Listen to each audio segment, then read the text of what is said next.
لا إله إلا الله محمد رسول الله عليه صلاة الله وآله والأحبة لا إله إلا الله. Assalamualaikum warahmatullahi wabarakatuh. Alhamdulillah, innalhamdalillah nahmaduhu wa nasta'inuhu wa nastaghfiruh wa na'udzu billahi min syururi anfusina wa min sayyiati a'malina.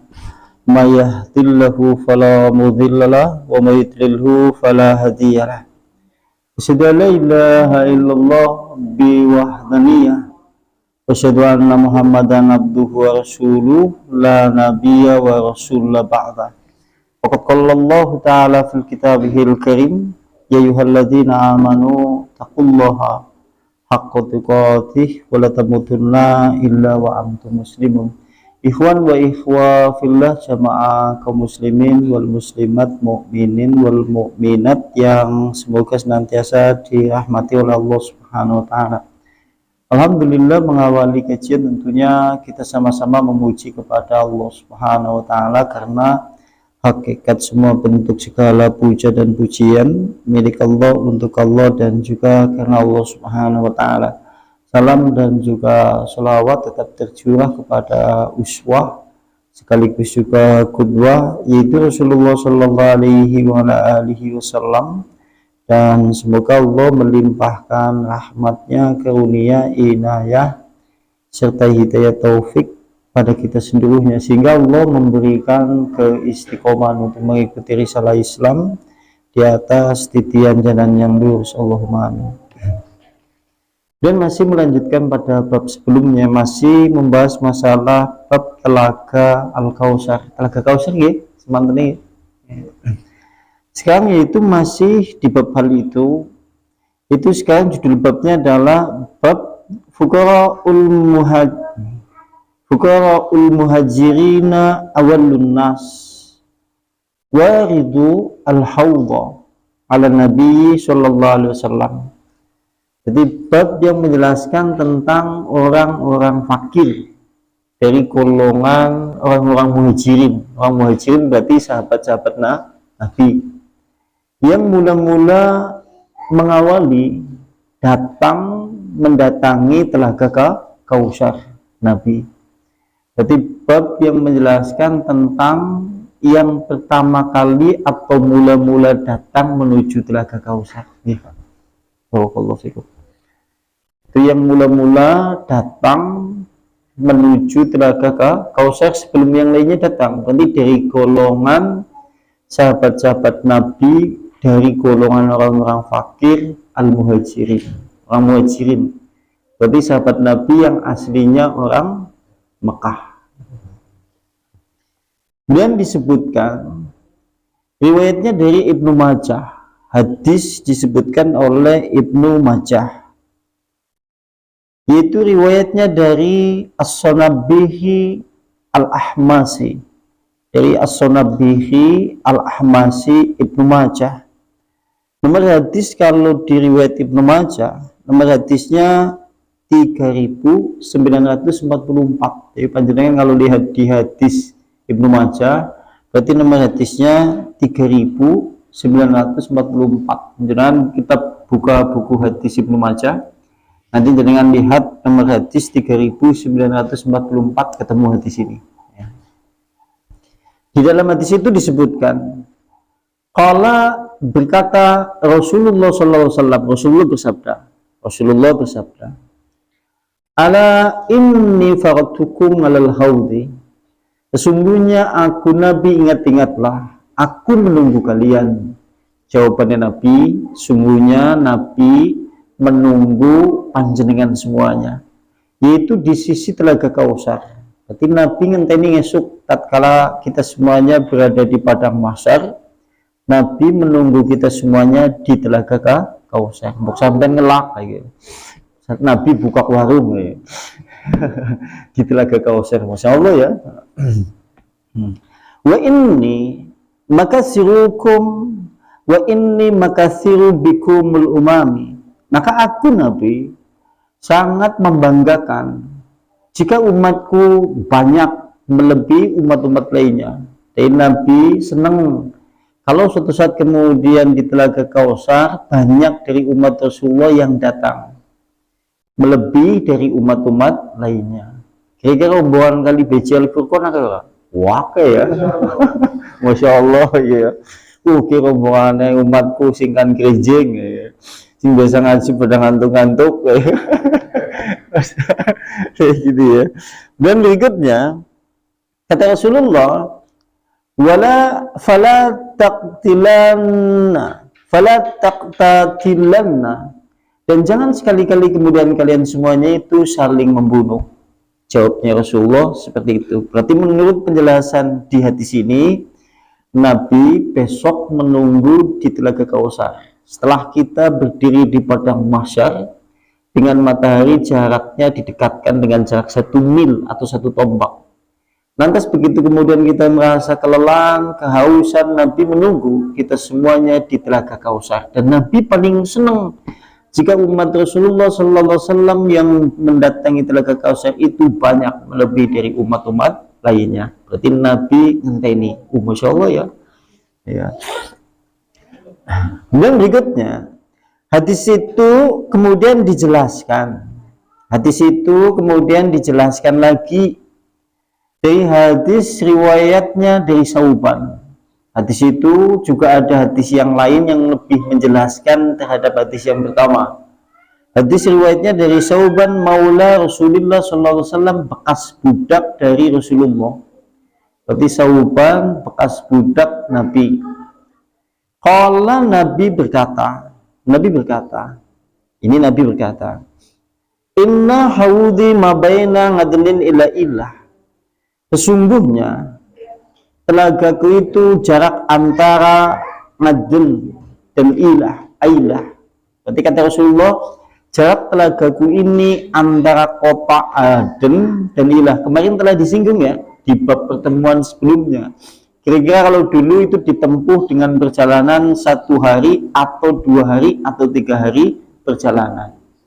Berarti ambannya Telaga Kausar panjangnya dan lebarnya kan sama. Kalau kemarin di bab kemarin kan telah disinggung, lebarnya sama luasnya Telaga Kausar itu sama.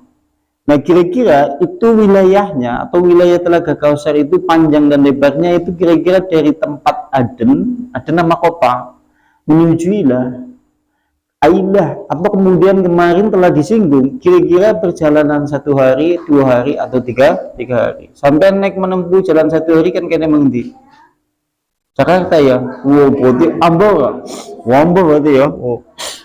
Masya Allah ya. Masya Allah ya. Iya.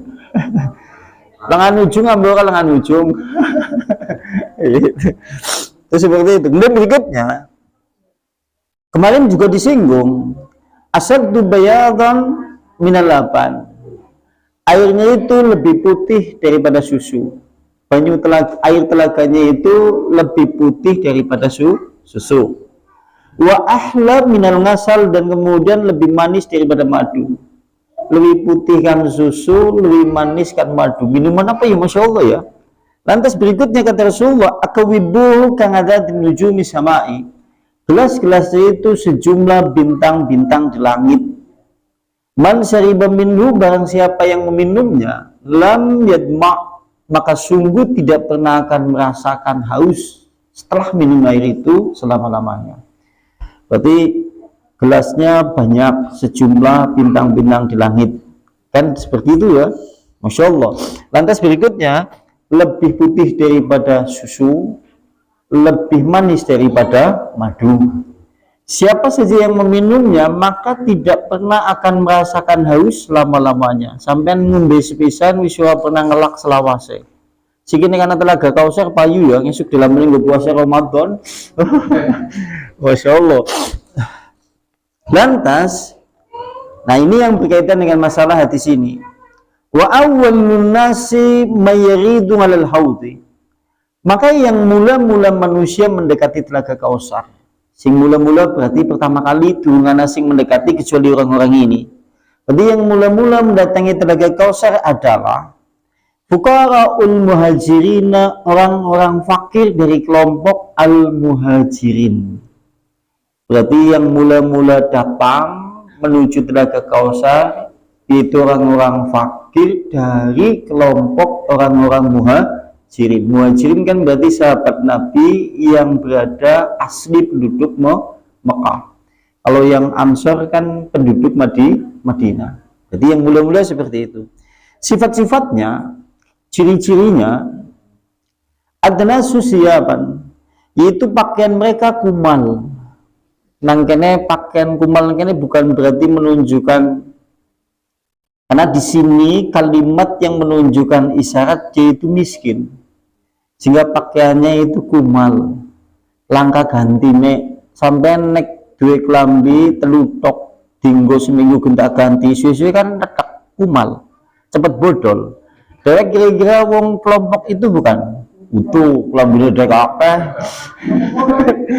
Oh iya, sikit cung sing klambine telutok nek wae nang klambi pirang. Karena ya masing-masing kita Masya Allah, bahkan kaum perempuan ini kadang-kadang ada kaum perempuan yang memiliki baju bisa dipakai tapi untuk acara-acara tertentu, naik badan, naik kontangan, naik acara yang lain, karena kelap-kelip pakai manik-maniknya, pakai kembang-kembangnya, pakai bordirannya persis kayak penyanyi dangdut. Oh, jadi neng tinggal bendina luas ya gitu. Karena ada kadang-kadang yang seperti itu ya, bajunya ya, tinggal bendina ya luas. Sampai duit oh modal dia untuk gue setugune larang-larang lah nggak tinggal kan eman-eman. Dan yang berikutnya adalah asya'suru'usan, rambutnya kusut. Berarti rambutnya kusut, bajunya kumal, rambutnya kusut, karena di sini menunjukkan kemiskinan. Kemiskinan di sini menunjukkan karena memang mereka adalah orang-orang yang lebih cenderung cinta kepada kehidupan akhirat. Ya, melipis-melipis suara. Masya Allah ya. Iya. Iya, sampean dek sampoan ya, sing sabunan ya, sing sisiran kelambine ya akeh. Kan ya, dek itu golongan iki berarti ya. Sampean aja ngarep-ngarep nekani di Telaga Kausar. Termasuk sing ngomong ora berarti. Seperti itu. Dan berikutnya alladzina, yaitu orang-orang yang sekaligus mereka adalah ciri-cirinya orang-orang yang la yankihuna, tidak mampu menikahi. Al-mutanamimah, yaitu wanita-wanita yang sejahtera. Sekaligus mereka bukan orang-orang yang mampu menikahi wanita-wanita yang sejahtera. Maksudnya apa? Itu karena kemiskinan. Mereka orang mungkin menikahi wanita-wanita yang notabene itu sejahtera, glowing, anaknya wong suki, hidupnya juga tinggi dan yang lain-lain, itu maksudnya. Iya, itu seperti itu ya maksudnya. Berarti mereka adalah golongan dari kelompok orang muhajirin yang fakir. Maksud dari kalimat ini sekaligus kayak gini. Kalau seandainya kemudian dia mendatangi pintu-pintu ditolak, sebagaimana disebutkan dalam hadis Nabi, itu di dalam hadis ini, ciri-ciri mereka, assalamualaikum, la taftahu lahum abwabus syadati, pintu-pintu sejahtera atau pintu-pintu rezeki, pintu-pintu istana tidak dibukakan untuknya.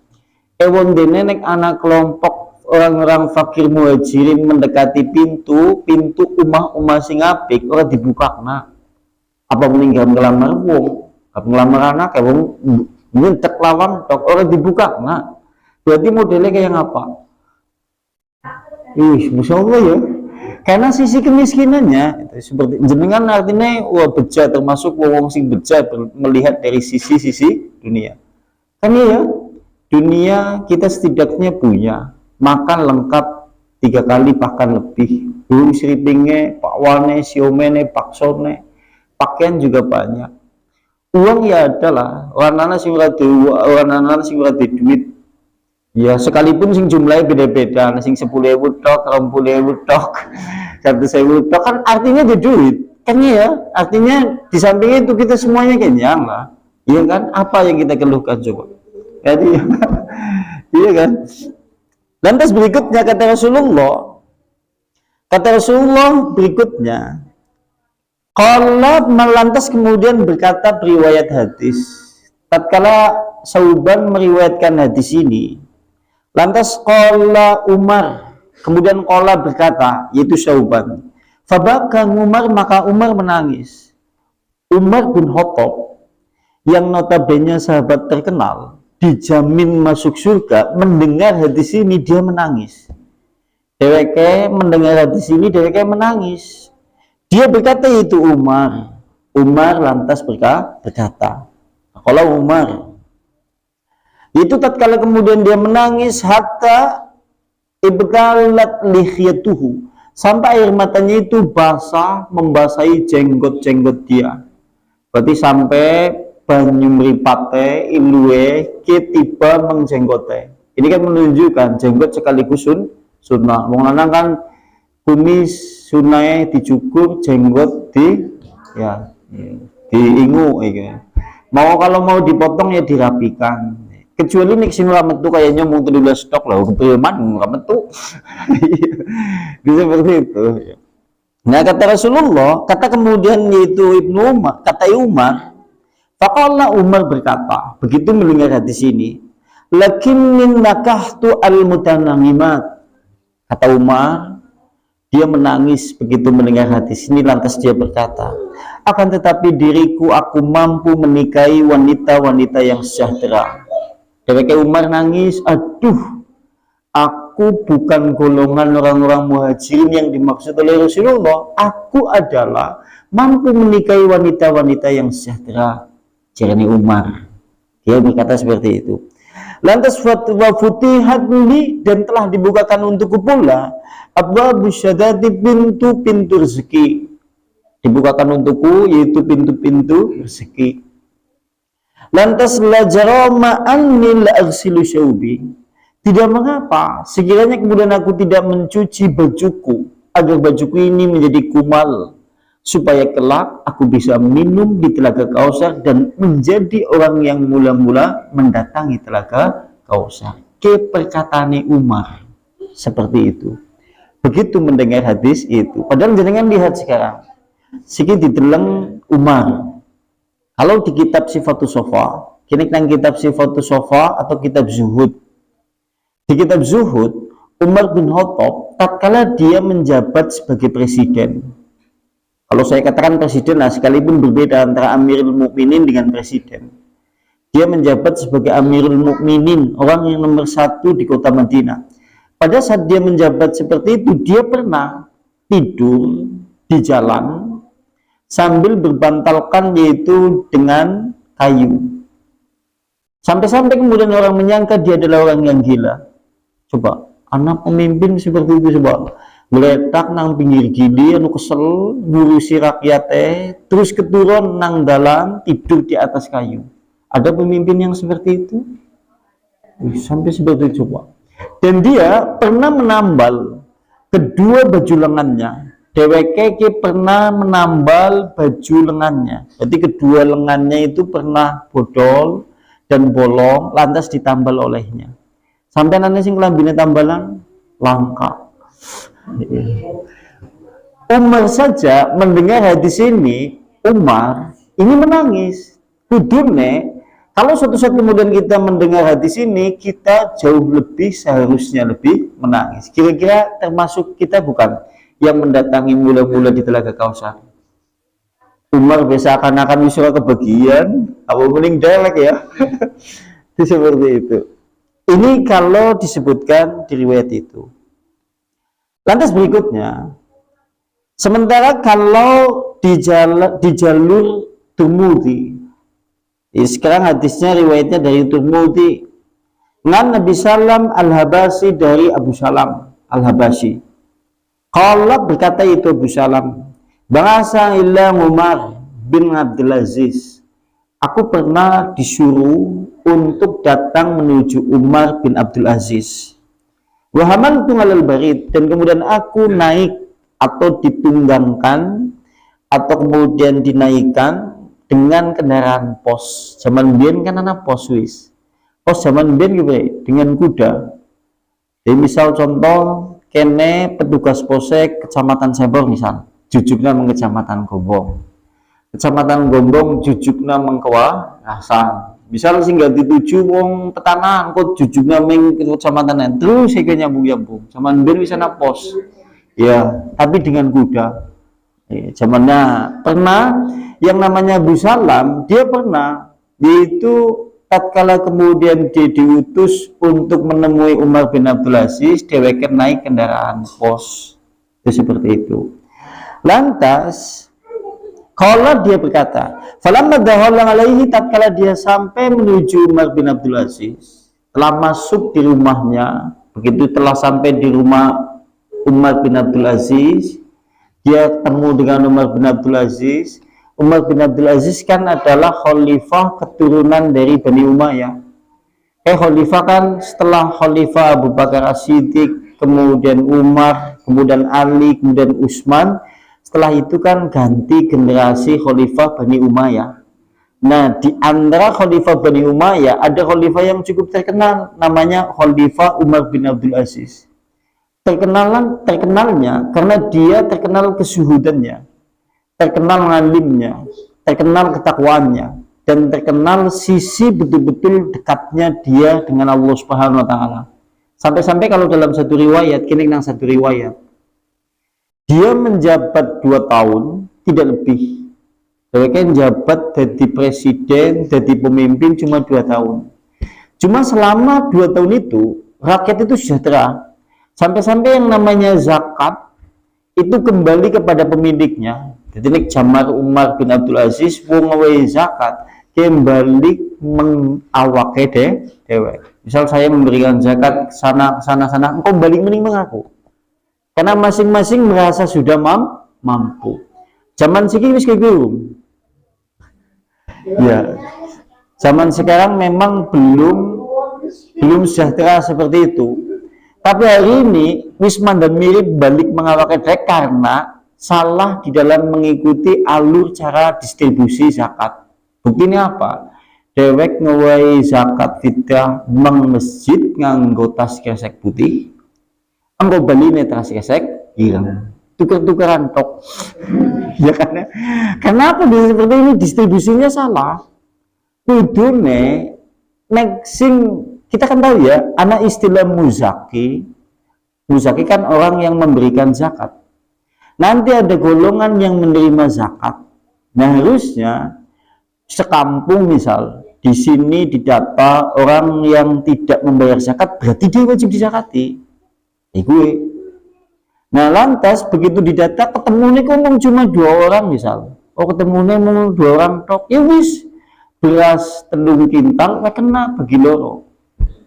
Diomongi, Kang nyun sewu niki wonten zakat saking masjid wujudnya beras 2 kintal ini dibagi panjenengan sekintal, panjenengan beli sing liyane sekintal wong namung tiang kali. Niki saking pihak takbir masjid monggo panjenengan benjang teng masjid. Wong saniki pun jenengan pun boten repot-repot menggali masalah masalah beras. Minangka niku 1 kintal kan mungkin sekap nggih hidup kinten-kinten 2 bulan 3 bulan ke depan. Monggo panjenengan benjang sing mandan rajin anggenipun ibadah. Wong nek wis dipangku manae mantuk-mantuk nggih sepisan ora manut, ping pindho ora manut, ping telu suwe-suwe mangkat pertama riku. Tapi engko nek suwe nikmat anggenipun ibadah. Karepe Islam niku kuwi. Nek siki yang namanya zakat itu tidak menyelesaikan masalah. Cuma hanya tuker-tukeran toh. Saya sering membuktikan mulai zakat mengsi A dikumpulkan di pool nganggo tas kresek putih, balik mengumahku tas kresek abang. Iya kan? Tuker-tukeran toh. Kan iya kan? Harusnya kan dipilih ya, misal ya dengan kan anak kategori ini. Siapa yang berhak menerima zakat? 1 fakir. Yang kedua miskin. Yang ketiga orang yang memiliki hutang. Kemudian fisabilillah. Nah, hutangnya di sini ada ketentuannya. Ini sandene diutang kabeh diutang kabeh. Yang dimaksud hutang di sini adalah hutang yang untuk kebutuhan makanan setiap hari-hari. Dia punya hutang, tapi untuk mencukupi kebutuhan setiap hari. Tapi nek sampean hutang untuk parabola, utang untuk motor, utang untuk dandani rumah utuh. Berapa itu? Si utang langganan maksudnya utang yang dimana dia berhutang untuk makan, untuk minum setiap hari-hari. Golongan yang seperti itu sih berhak menerima. Untuk sing sampe nek utang kabeh. Dan rumah ada duit ya utang mengpak denek, kan yang mbok dan yang lain-lain. Ya mbok. Nah kayak gue ya rata-rata utang kabeh. Terus fisabilillah. Nek sing berane fisabilillah ke udu yayasan, udu lembaga, udu masjid tapi wong. Fisabilillah ke wong. Udu masjid, udu yayasan, udu dalan, udu lembaga. Ini kadang-kadang malah diaplikasikan gue yayasan, gue lembaga. Yayasan ini pada sugi-sugi aja disakati. Sing ngurung sugi ke wonge. Yayasannya sugi, bukan apa disakati. Kan iya? Sing ngurung sugi, sing ngurung sejahtera ke wonge. Yayasan Al-Furqan masjidnya wis ora perlu disakati, wis dadi masjidnya wis kena nggo salat. Wong-wonge sing pada mau masjid iku. Ki jenengane fisabilillah. Guru TPQ-ne, ahli jamaah, tukang imame, tukang adane dan yang lain-lain iku tujuannya apa? Men tambah sergap. Ini jenengane fisabilillah, udu lembaga, udu yayasan. Jadi zakat ora uli membangun. Zakat membangun masjid ora uli. Itu kuwi nggo wong masalahe. Iku tujuannya men sejahtera. Kayak gue nek fakir menurut ketentuan fikih, ora duwe gawean sing pasti, ora duwe gawean pasti. Istilah bahasa kita kerja pancakan. Sampeyan ngerti kerja pancakan? Udah mancak itu ya. Kerja pancakannya kerjaannya ora mesti gitu. Dan dengan data siapa saja si A, si B, si D, si C. Terus sama baik. Ya, kerja pancakan, tapi dengan catatan dia juga tidak mencukupi kebutuhan. Soalnya anak wong kerja kepancakan ning dheweke sukses. Iya, anak ya seperti itu bukan anak ketentuan nih. Dheweke kerja pancakan ora pasti dan juga tidak mencukupi kebutuhan. Iki jenengane fakir. Terus nek miskin ke duwe pekerjaan yang tetap, tapi hasilnya tidak mencukupi untuk kebutuhan makan, untuk kebutuhan untuk motor. Kayak gue maksudnya. Iya. Siki nek delek berbicara masalah susah, ya susah kabeh. Tapi kan susahnya permasalahannya bukan kebutuhan primer. Kita semuanya bisa makan, kita semuanya bisa minum, sing susah dewek, motor durung anyar, omahe durung di keramik, dapur durung diambani, patane durung didhuwuri, kan iki kan. Kuwi sing mangan susah dewek iki wis iki, nek mangan kabeh rata-rata insyaallah sehari makan 3 kali cukup lah, saya kira. Ana sing nembe mangan sedina siki engko tok sing mie ayam balik ngene. Karena rata-rata semuanya cukup, rata-rata seperti itu. Nah itu maksudnya tujuannya zakat naik gue. Nah berikut yang balik ke sini. Lantas kata kemudian itu Abu Salam, ya Amirul Mukminin wahai Umar bin Abdul Aziz, katanya seperti itu. Sesungguhnya telah berat perjalananku dan menyusahkan perjalananku dengan menggunakan kendaraan pos. DWK menempuh perjalanan jauh dengan kendaraan pos, ke kerasa susah. Sampai ngerti susah ora? Soalnya apa? Kan kene mandek, kalau nyambung maning. Sampai meng Jakarta, nek nyambung bisa ana ping 7, kesel ora? Kesel. Mending sing sampean kan kene langsung sumber alam langsung tekan. Apa mending nek bisa mlebu jero omah. Alah. Iya kan ya mulai ada yang ngomong, makanya kemudian dia berkata, Ya Umar bin Abdul Aziz, telah melelahkan, telah berat, sungguh berat perjalananku dengan kendaraan. Oh, soalnya ganti. Lantas, Qala kemudian berkata, yaitu Umar bin Abdul Aziz, khalifah pada saat itu, Ya Aba Salam, ma'aradtu an asyaqqa alaika, walakini balaghani. Wahai Abu Salam, aku tidak bermaksud memberatkan perjalananmu dengan kendaraan pos itu.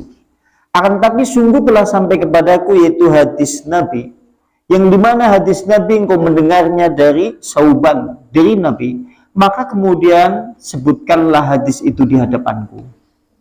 Demikian diundang nang khalifah karena disuruh untuk membacakan hadis, karena dia mendengar langsung dari perawi Sauban. Sauban mendengar dari Rasulullah Shallallahu Alaihi Wasallam. Masya Allah ya, masih wong diundang kon macakna hadis siji.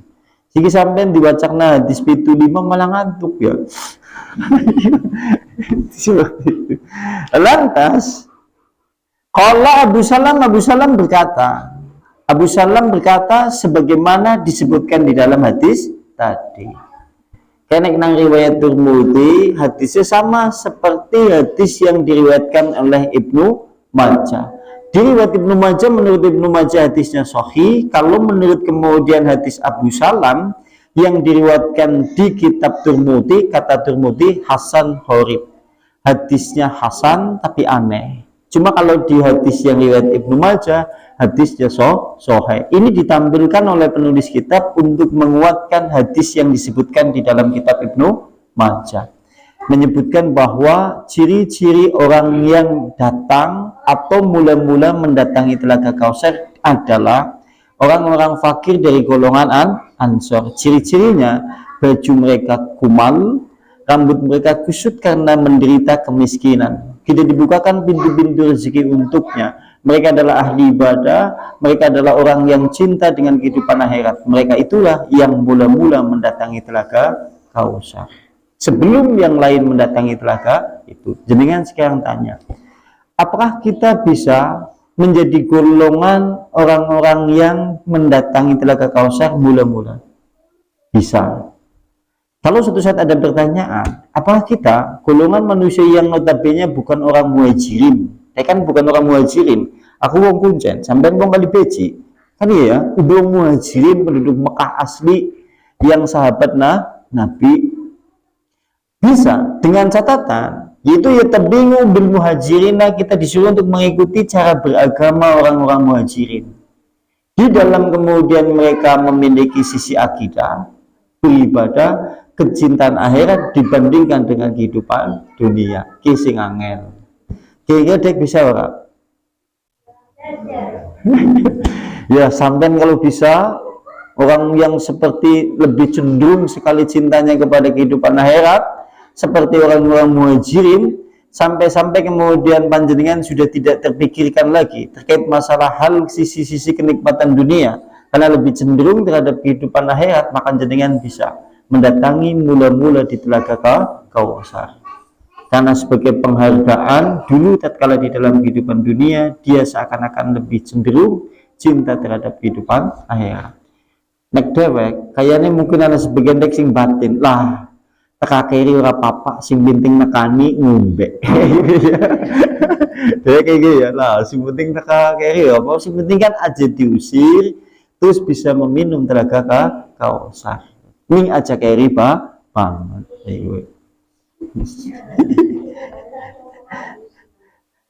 Kemudian berikutnya, sementara Anas bin Malik, sekarang Anas bin Malik menyebutkan ciri-ciri yang mula-mula mendatangi Telaga Kausar. Kene menurut Anas bin Malik sing mula-mula mendatangi Telaga Kausar. Awwalu mayridu al-haudha 'ala nabi, yang mula-mula mendatangi Telaga Kausar Nabi adalah satu, orang-orang yang lunglai, orang-orang yang kemudian kurus karena gemar beribadah dan gemar berpuasa. Kene menurut Anas bin Malik, orang kurus nang kene bukan menunjukkan bahwa nek lemur bisa ya, bukan, tapi menunjukkan sisi terkait masalah dia gemar berpuasa. Intine nek sampean kalau merujuk kepada penyebutan yang disebutkan Anas, sampean sregep puasa.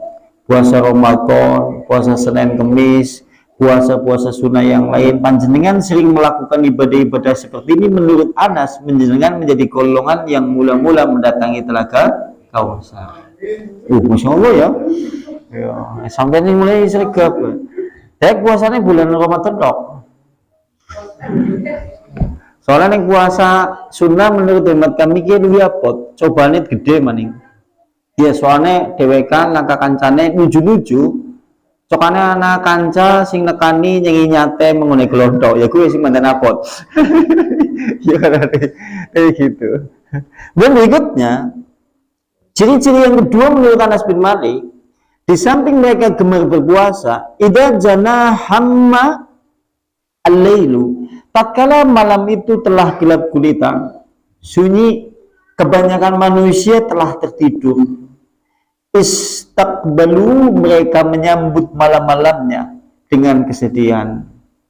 Ciri-ciri yang berikutnya, dheweke ahli puasa, wengi-wengine dheweke menyambut malam tatkala sunyi, kebanyakan manusia telah tertidur, dia kemudian menyambut dengan kesedihannya. Maksudnya paham nggak? Esok puasa, awannya puasa, wengine sholat ibadah, sedih mikiri dosa. Gue maksudnya. Masya Allah, kami berpikir masalah sisi kesedihan yang ia derita di dalam kehidupan dunia. Kesedihannya di sini karena memikirkan kesalahan dan dosa kemudian memohon ampun kepada Allah. Jadi seperti itu. Dek soalnya nek wengi-wengi sampean kepenak dulu tuh. Nah, udah golongan iki ya. Sampean nek kepenak dulu ki udah golongan. Soalnya nek begitu malam gelap, ki maksudnya dia susah tidur karena memikirkan banyak permasalahan di dalam kehidupannya, belum dosa-dosanya, maksiatnya, kesedihan, kesengsaraannya, atau yang lain-lain. Ya, itu seperti itu.